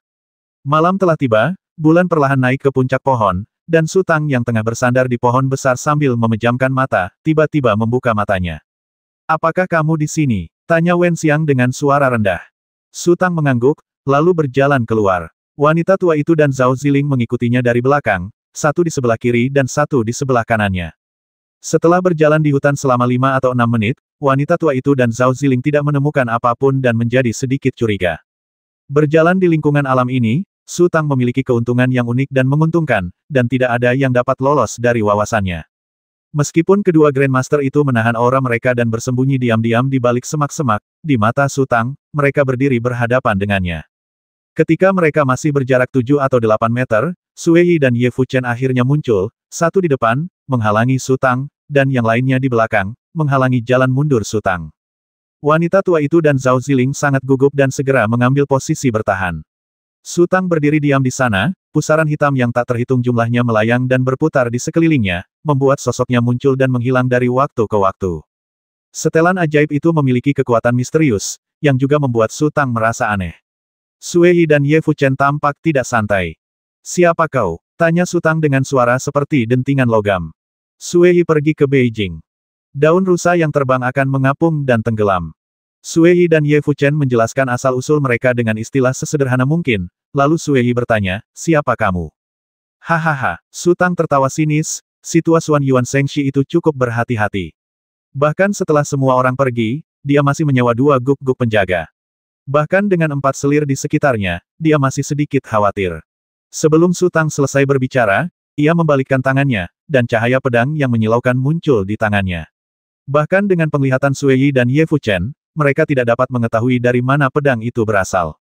Melihat Su Tang tampaknya hendak mengambil tindakan, Ye Fuchen buru-buru berkata, tunggu sebentar, apakah kamu di sini untuk mencari masalah dengan Suan Yuan Shengxi? Memangnya kenapa kalau iya? Memangnya kenapa kalau tidak? Sikap Su Tang sangat arogan, seolah-olah dia sama sekali tidak menganggap serius Sue Yi dan Ye Fuchen. Sue Yi dan Ye Fuchen saling berpandangan. Kebanyakan praktisi memiliki semangat juang yang tinggi. Jika ada kesempatan lain, mereka pasti akan menguji kekuatan Su Tang, tetapi tidak saat ini. Kita semua punya musuh yang sama, jadi sudah seharusnya kita bersatu.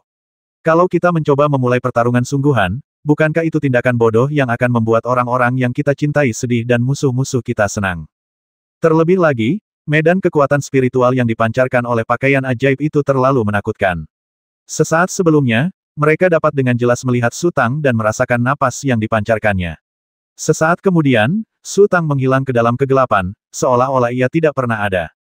Sejujurnya, kedua saudaraku datang ke lembah bangau emas malam ini untuk menghancurkan istana 100 bunga milik Suan Yuan Shengxi. Sue Yi berkata dengan tenang, jika kau bukan teman Suan Yuan Shengxi, maka kita seharusnya berada di pihak yang sama. Oh, suara Su Tang terdengar sedikit terkejut, dan cahaya pedang di tangannya meredup. Bagaimana kalau begini? Kami berdua akan memimpin serangan. Sue Yi berkata, kau bisa mengikuti di belakang. Jika kami berdua mendapat masalah, kuharap kau bisa membantu kami tepat waktu. Sue Yi tidak ingin menunda karena takut akan komplikasi. Suan Yuan Shengxi sudah lama pergi, dan tidak ada yang tahu kapan dia akan kembali. Selain itu, dia masih harus membuat beberapa pengaturan sebelum Suan Yuan Shengxi kembali. Oleh karena itu, Sue Yi memilih rencana yang sangat merugikan dirinya sendiri agar dapat memenangkan kepercayaan pihak lain secepat mungkin. Silakan, kata Su Tang. Suan Yuan Shengxi adalah seorang praktisi penyendiri yang tidak tergabung dalam sekte manapun. Ia mendirikan istana Baihua sepenuhnya atas kemauannya sendiri. Dalam beberapa hal, perilaku ini sangat berbahaya. Para leluhur agung dari 3 sekte besar hampir semuanya mendirikan tempat tinggal di dalam sekte mereka sendiri, dengan tujuan melindungi diri melalui kekuatan kolektif. Lebih lanjut, sekte-sekte tersebut memiliki aturannya sendiri, yang secara tegas melarang konflik internal, sebuah aturan utama bagi setiap sekte. Khususnya, para leluhur agung mendapatkan perlindungan khusus. Misalnya, guru si Xiaoru, Lo Yingzhu, gemar bepergian jauh, bahkan seringkali pergi selama bertahun-tahun.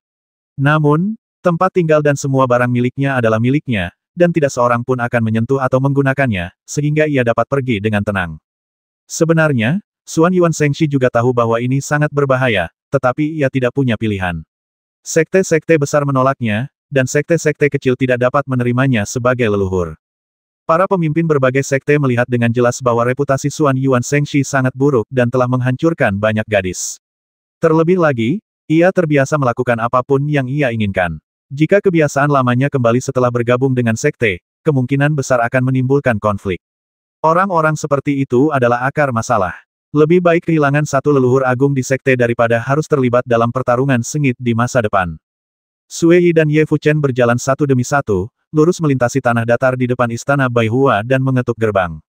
Suara keras akibat gerbang yang dirobohkan membuat para penjaga istana Baihua waspada.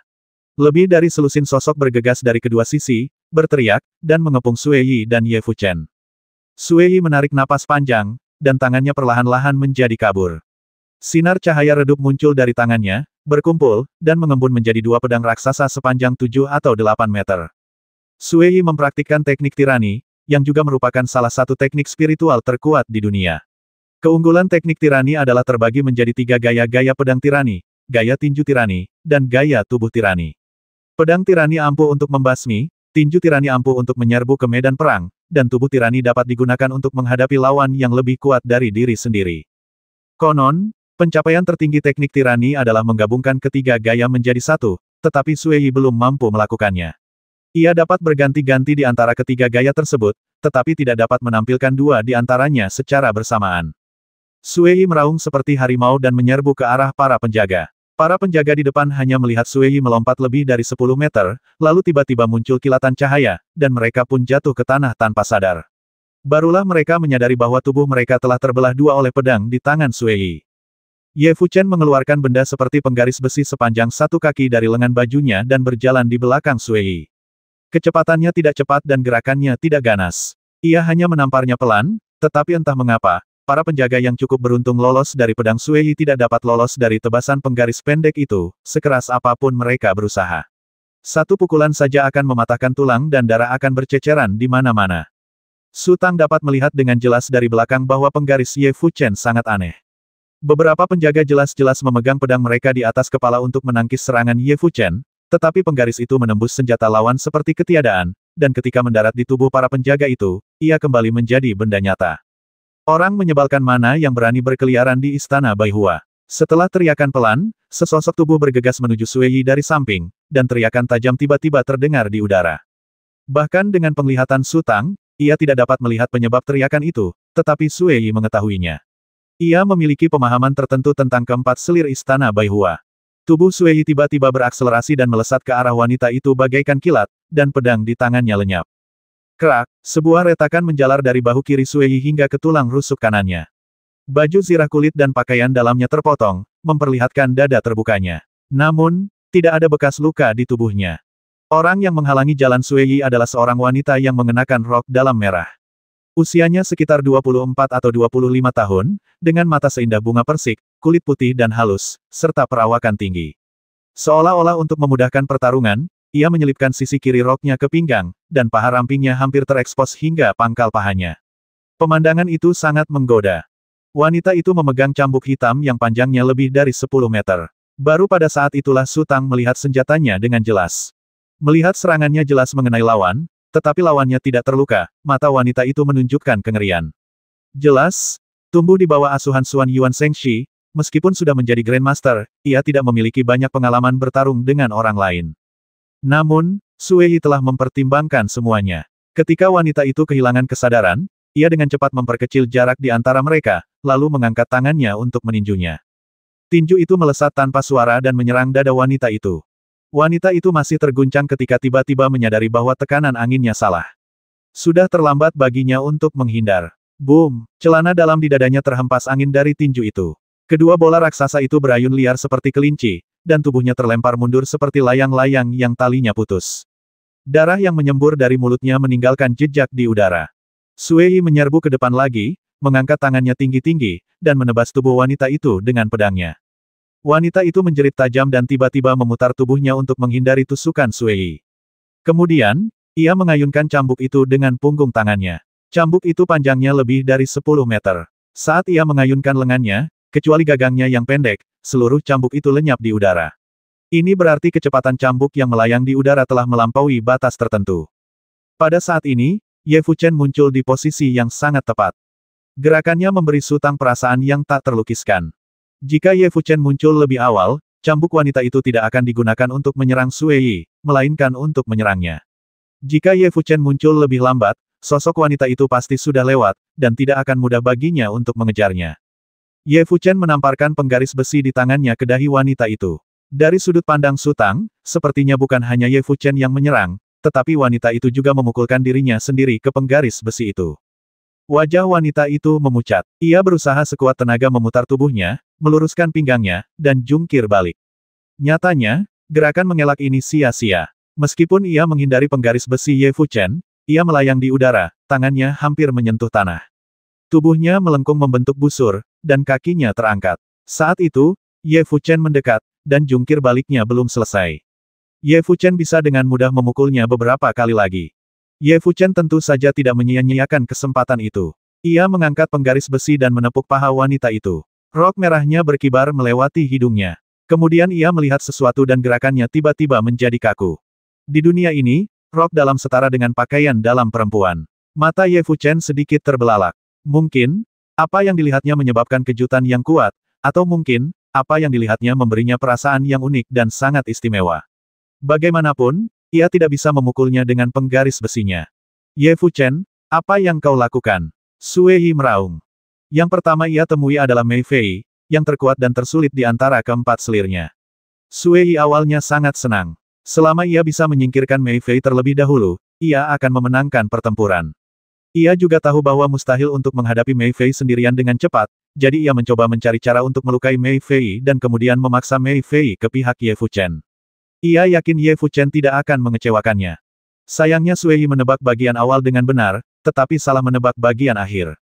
Ye Fuchen terbangun seolah-olah dari mimpi. Ia ingin mengejarnya, tetapi sudah terlambat. Mei Fei sudah berguling 5 atau 6 meter jauhnya. Wajahnya memucat dan ia berteriak, "Brengsek." Saat wanita itu berteriak, cambuk di tangannya berputar cepat mengelilingi tubuhnya. Ular penari itu mundur, wajah Sue Yi berubah drastis. Mendengar kata-kata ini, wajah Ye Fuchen berubah dan dia berusaha sekuat tenaga untuk mundur. Terdengar suara guntur di sekitar wanita itu, lalu wanita itu tiba-tiba melompat dan mengejar Ye Fuchen. Persepsi Su Tang adalah yang paling tajam di antara orang-orang yang hadir, tetapi ia masih tidak tahu di mana cambuk wanita itu menari. Ia hanya bisa melihat samar-samar bahwa udara di sekitar wanita itu tampak terdistorsi dan kabur. Kedua pengawal bodoh itu ingin mengikuti wanita itu dan membasminya bersama-sama, tetapi begitu mereka mendekat, mereka hancur berkeping-keping dan berserakan di tanah dengan suara retakan yang keras. Melihat adegan berdarah ini, Ye Fuchen terkejut. Wajah wanita tua itu dan Zhao Ziling sedikit berubah. Hanya Sue Yi dan Su Tang yang tetap tenang. Menjadi seorang Grandmaster akan memungkinkan seseorang untuk menciptakan penghalang mereka sendiri, tetapi kekuatan penghalang tersebut selalu berubah, dan hampir setiap penghalang berbeda. Dalam penerapannya, penghalang dibagi menjadi dua jenis, satu untuk menyerang dan satu untuk bertahan. Penghalang untuk menyerang sangat ganas dan memiliki daya mematikan yang tinggi, tetapi tidak dapat bertahan lama. Penghalang untuk bertahan dapat bertahan cukup lama, tetapi tidak dapat memberikan kerusakan yang efektif kepada lawan. Tarian liar ular roh yang dilepaskan wanita itu merupakan penghalang ofensif. Siapapun yang mendekatinya akan diserang tanpa pandang bulu oleh energi yang tak terhitung jumlahnya. Dan teknik tubuh tiran yang baru saja digunakan Sue Yi merupakan penghalang defensif, hanya saja ia telah sepenuhnya menekan kekuatan penghalang di dalam tubuhnya sendiri untuk efek maksimal. Langkah wanita itu tiba-tiba terhenti, cambuk panjang di tangannya menunjukkan gerakannya. Melihatnya berhenti, Ye Fuchen juga berhenti, dahinya berkeringat. Untungnya, tarian ular spiritual membutuhkan energi spiritual yang sangat besar, jadi gerakan awalnya terlambat satu ketukan, memberinya cukup waktu untuk mundur. Jika kekuatan penghalang sekuat ini bisa dilepaskan seketika, maka Mei Fei akan menjadi tak terkalahkan di level Grandmaster. Kecuali jika dia memiliki tubuh sesat seperti Sue Yi, dia pasti tak terhentikan. Pada saat ini, teriakan nyaring terdengar dari kejauhan, dan beberapa sosok berlari ke arah sini dengan cepat. Sue Yi diam-diam mengerang. Setelah menyingkirkan selir Mei, sisanya tidak perlu dikhawatirkan. Mereka masing-masing akan berhadapan dengan satu orang, dan persaingannya adalah tentang pihak mana yang akan meraih kemenangan lokal terlebih dahulu. Dia memiliki teknik mendominasi dan cukup percaya diri, tetapi selir Mei hanya terluka ringan, dan situasinya tidak baik.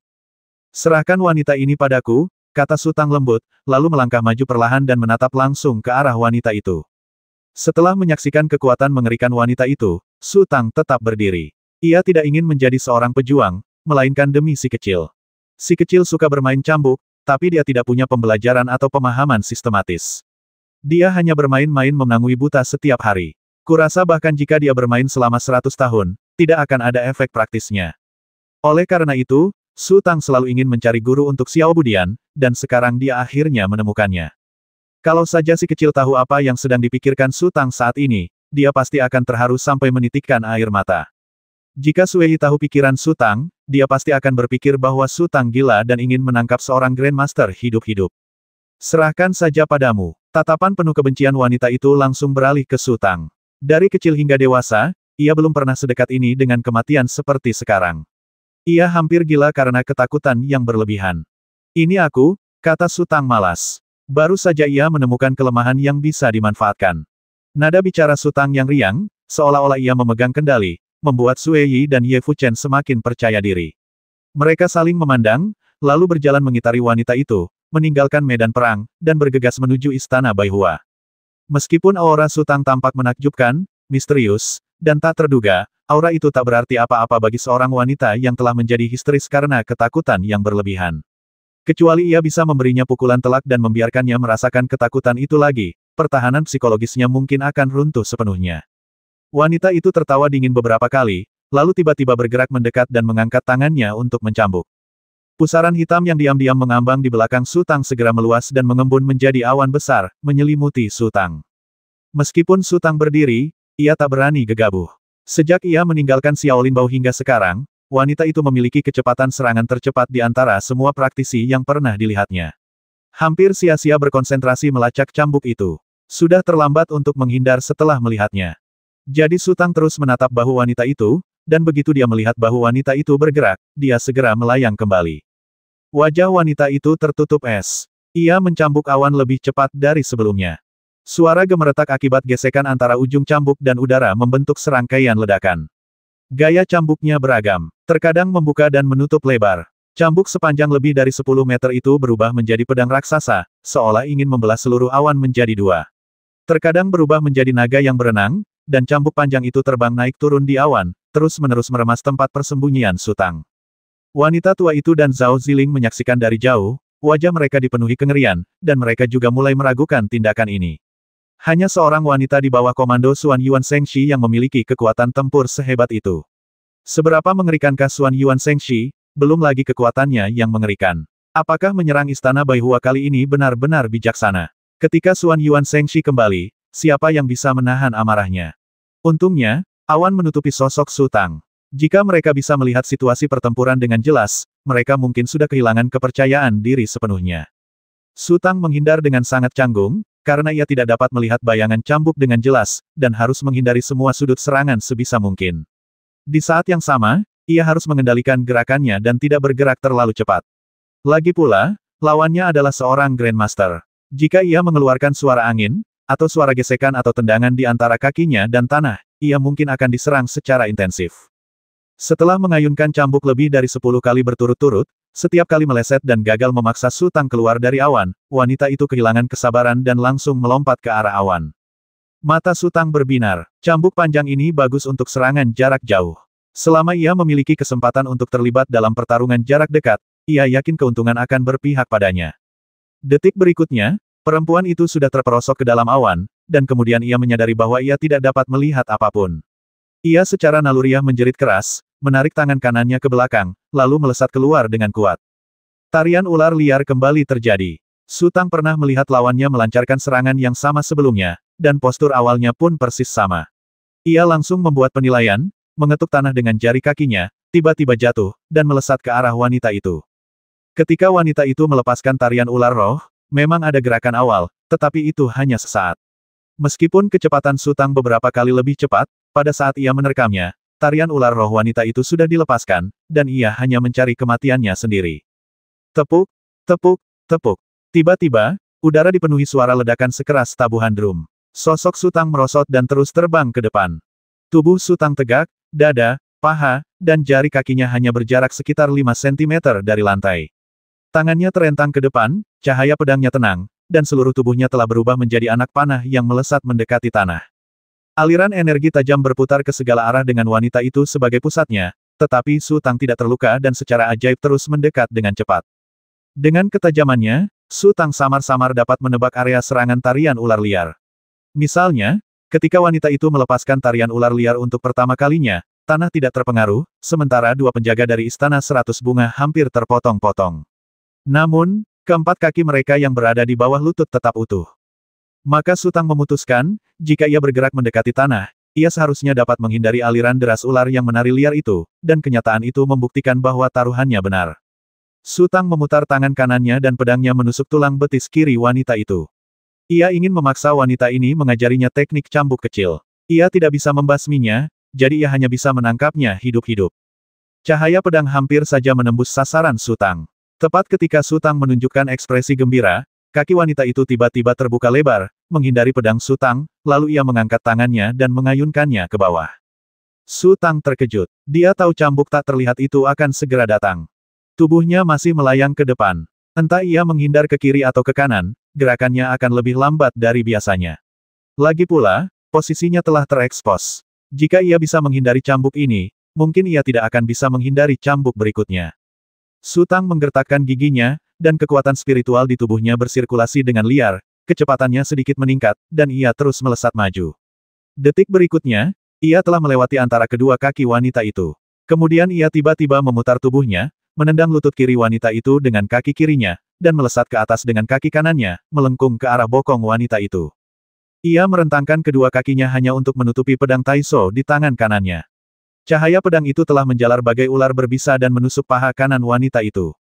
Bang-bang, lutut dan bokong wanita itu dihantam satu demi satu, atau lebih tepatnya, dia tidak menghindar sama sekali. Dia terhuyung ke depan dan menghindari cahaya pedang Su Tang. Su Tang merasa sakit kepala. Mungkinkah semua Grandmaster sesensitif itu? Ketika serangan pertamanya meleset, ia mengira ia mengeluarkan suara karena terlalu tidak sabar. Serangan kedua juga meleset, yang membuatnya menyadari bahwa lawan telah merasakan perubahan tekanan udara dan bereaksi cepat. Namun, Su Tang belum menyerah. Tiba-tiba ia menghantamkan sikunya ke tanah sekuat tenaga, dan tubuhnya terpental mengikuti momentum, lalu cahaya pedang menusuk punggung bahu wanita itu. Wanita itu bergegas maju 2 langkah, mencoba menjaga jarak. Su Tang juga maju selangkah untuk mengejarnya, dan pedang itu kembali berkilat.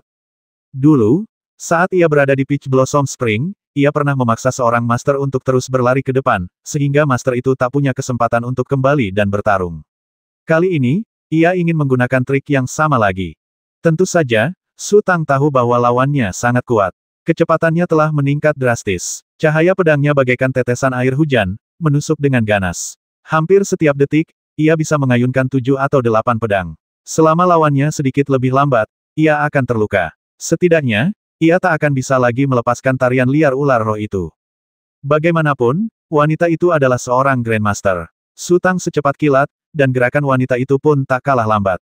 Su Tang berlama-lama di belakangnya seperti hantu, membuat cambuknya tak berdaya. Ia tak berani mengayunkannya dengan ringan, takut melukai dirinya sendiri jika tidak hati-hati.